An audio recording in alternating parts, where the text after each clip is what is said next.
Once upon a time, in a land of green hills and golden fields, there lived an old miller with his 3 sons. When the miller grew very old, he called his sons together to share all he had. To the first son, he left his mill. To the second son, he left his donkey. And to the third son, the youngest, he left his cat. The youngest son sat under a tree and sighed. Oh, dear. A mill can grind flour. A donkey can carry heavy sacks. But a cat? What am I to do with you, little cat? We shall both be as poor as church mice. The cat looked up at him, twitched his whiskers, and then something magical happened. Master, don't you worry about a thing. Bring me a fine pair of boots, a hat with a feather, and 1 old sack, and I will make you the luckiest man in the kingdom. You can talk. Of course I can talk. I simply never had anything important to say, until today. Well, a talking cat surely knows a thing or two. So the young man spent his very last coins on the boots. Oh, you should have seen him. The cat pulled on his shiny red boots. 1, 2. He placed the feathered hat on his head, and looked at himself with great pride. Now these are boots. From this day on, I am Puss in Boots. And off he marched into the forest, with the empty sack over his shoulder. In the forest, clever Puss opened the sack wide and placed a crunchy carrot and some fresh lettuce inside. Then he hid behind a tree, as quiet as, well, as a cat. Soon, a curious little rabbit hopped by, sniff sniff, and hopped right into the sack. Got you. Don't be afraid, little friend, you are about to meet a king. Much more exciting than a boring old carrot, I promise. And Puss in Boots marched straight to the royal castle, with the sack over his shoulder and a very big plan in his clever little head. At the castle, the guards stared. A cat, in boots, with a hat. They were so amazed that they led him straight to the throne room. Your Majesty, I bring you a gift from my master, the great and generous Marquis of Carabas. The Marquis of Carabas. What a splendid gift. Do thank your master for me, dear cat. Now, between you and me, there was no Marquis of Carabas. Puss had simply made the name up. But every day, he brought the king a new gift, and every day, the king grew more curious. This Marquis of Carabas must be the kindest, richest gentleman in all the land. I should very much like to meet him one day. Then, one sunny morning, Puss heard wonderful news.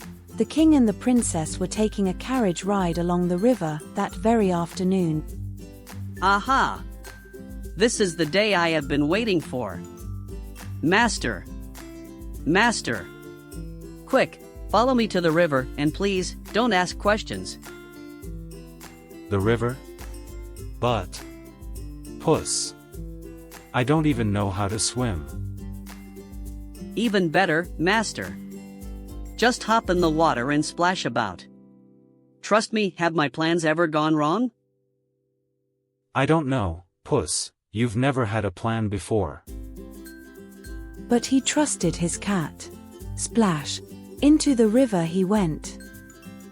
Quick as a flash, Puss hid his master's old clothes behind a bush.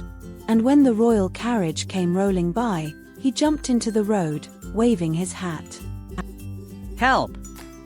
Help! My master, the Marquis of Carabas, is in the river. Oh, help! The Marquis. Guards, quickly, save that gentleman at once. The guards pulled the young man out of the water, wrapped him in a warm towel, and since his clothes had mysteriously vanished, the king sent for a splendid royal suit, blue as the summer sky.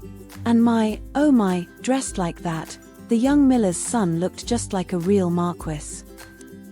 The princess peeked out of the carriage, and her heart went pitter-patter. Father, look how kind his eyes are. Might the Marquis ride with us for a while? Of course, my dear. Climb in, Marquis. Let us see this famous land of yours. The young man climbed in, quiet as a mouse, because, of course, he had no land at all. But Puss in Boots was already racing ahead, faster than the wind, his red boots going tap tap tap. He called to the farmers in the fields. Good people. When the king asks whose fields these are, say, they belong to the Marquis of Carabas. Do that, and the king will smile upon you all. And so, when the royal carriage rolled past the golden wheat and the green meadows, the king asked, and the farmers all cried out, "These fields belong to the Marquis of Carabas." My goodness. Such beautiful land, as far as my eyes can see. This Marquis is rich indeed. Meanwhile, Puss had reached a huge, dark castle on the hill. It belonged to a terribly grumpy ogre, the true owner of all those fields. Puss straightened his hat, took a deep breath, and knocked. Knock, knock. Who dares to knock on my door? Only a humble cat, your greatness, who has heard that you can do magic. They say you can turn into any animal you wish. A big one, for example, like a lion? Surely that's too hard, even for you. Too hard. Ha! Watch this, little cat. And pof, the ogre turned into an enormous lion, with a mighty roar. Puss jumped so high, his hat nearly touched the ceiling. Am magnificent. Truly. But, becoming something big is easy for someone so big. Becoming something teeny tiny, like a little mouse, now that would be impossible. Impossible. Ha! Nothing is impossible for me. Watch closely, little cat.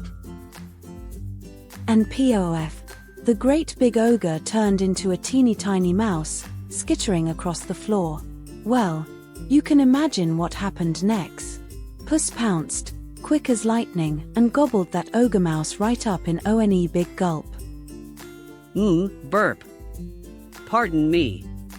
And that, dear friends, is why you should never turn into a mouse, in front of a cat. Just then, the royal carriage arrived at the castle gates. Puss stood proudly on the steps, and bowed his feathered hat low. Welcome, your majesty, to the castle of the Marquis of Carabas. What a magnificent castle. Marquis, you are full of surprises. And inside they found a feast, with 17 kinds of cake. The young man and the princess talked, and laughed, and danced all afternoon. And by the time the stars came out, they knew. Princess. I may not be everything you think I am. But I promise to be kind to you, every day, forever. Kindness, dear Marquis, is the only treasure I ever wished for. And so they were married. The bells rang, the whole kingdom danced, and the happiest of all was a certain cat in shiny red boots, twirling his hat in the air. What a party it was! There was cream and milk and fish for everyone. Puss made quite sure of that. Puss, you gave me a castle, a kingdom, and a family. And all you ever asked for was a pair of boots. How can I ever thank you? Well, master, a warm spot by the fire, a saucer of cream every morning, and perhaps a little scratch behind the ears. That will do nicely. And so, little one, remember, it doesn't matter how small you are, or how little you have. With a clever mind, a brave heart, and a loyal friend, you can do great big things. Good night, little one, and sweet, sweet dreams.